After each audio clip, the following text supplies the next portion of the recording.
Dans cette vidéo, j'aimerais aborder avec vous une erreur à ne jamais commettre dans la rue lorsque vous vous faites agresser.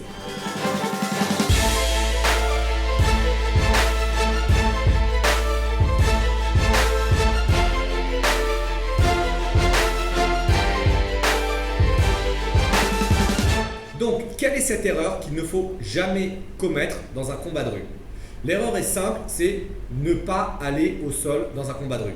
En Krav Maga, on dit souvent n'allez pas au sol dans un combat de rue. À partir du moment où vous êtes au sol, donc ça veut dire que si tu es allongé sur le sol, par exemple, sur le dos, mais les pieds au sol, c'est beaucoup plus difficile pour lui de se déplacer et d'être mobile. Donc sur un seul adversaire, ça peut être facile, c'est-à-dire si je me déplace, il va se déplacer un petit peu, si je me déplace, il va se déplacer. Mais à partir du moment où on va être 2 ou 3 adversaires, si moi je suis ici, il y a un autre adversaire à gauche ou un autre adversaire à droite, et très vite, il va prendre des coups à la tête, des coups ici, quelqu'un d'autre va pouvoir le taper par avant. Donc s'il est sur le dos, c'est terrible pour lui. La deuxième chose, c'est s'il est tombé sur le dos et que le partenaire est aussi sur le dos, n'essayez pas de soumettre votre partenaire. Ça veut dire quoi soumettre votre partenaire? C'est faire des clés, des étranglements, etc.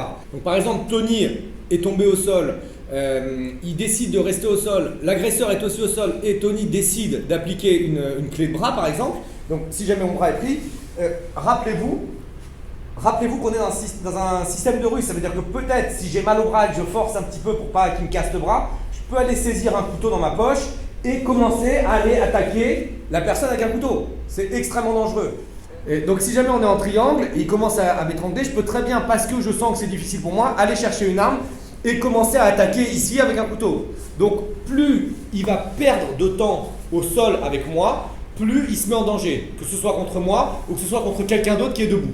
Cela étant dit, j'aimerais vous donner quelques conseils pour optimiser votre situation si vous êtes au sol et que l'agresseur est debout, et si vous êtes au sol avec l'agresseur. Donc, si vous êtes au sol et que l'agresseur est debout, l'objectif c'est de présenter toutes vos armes vers l'agresseur, c'est-à-dire que vous allez essayer de ne pas combattre de cette façon-là, mais vous allez essayer de combattre de cette façon-là. Okay, et utiliser principalement des frappes vers les zones sensibles, les genoux s'ils s'approchent un petit peu, les parties génitales ou le visage pour créer des dégâts. Et dès que vous avez l'occasion, à la seconde ou peut-être qu'il part en arrière, j'essaie tout de suite de me relever pour optimiser ma position. Pour que s'il y a plusieurs agresseurs, je ne reste pas au sol longtemps. Le Krav Maga enseigne plusieurs façons de se relever en fonction des différentes possibilités, en fonction des différentes situations. N'hésitez pas à appliquer ces techniques pour vous relever.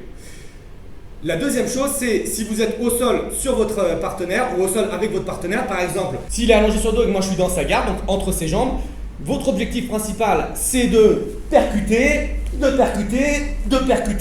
c'est-à-dire de créer des dégâts et à la première occasion, essayez de vous relever pour pouvoir continuer à combattre s'il y a d'autres agresseurs. C'est la même chose lorsque vous êtes sur lui, okay? On ne va pas essayer d'étrangler, on ne va pas essayer de faire une clé de bras parce que l'environnement est problématique, c'est du sol dur, c'est pas du tatami, donc on va préférer frapper, mettre un maximum de percussion. Dès que je peux, me lever, refrapper si besoin, et après aller voir s'il y a une autre agression ou non. Donc le Krav Maga enseigne les réactions dans toutes les positions quand on est au sol, que l'agresseur soit debout et que le défenseur soit au sol, ou que les deux soient au sol, ou alors même que vous, en tant que défenseur, vous soyez debout et que l'agresseur soit au sol, et vous avez décidé de continuer à frapper. Comment faire, comment réagir?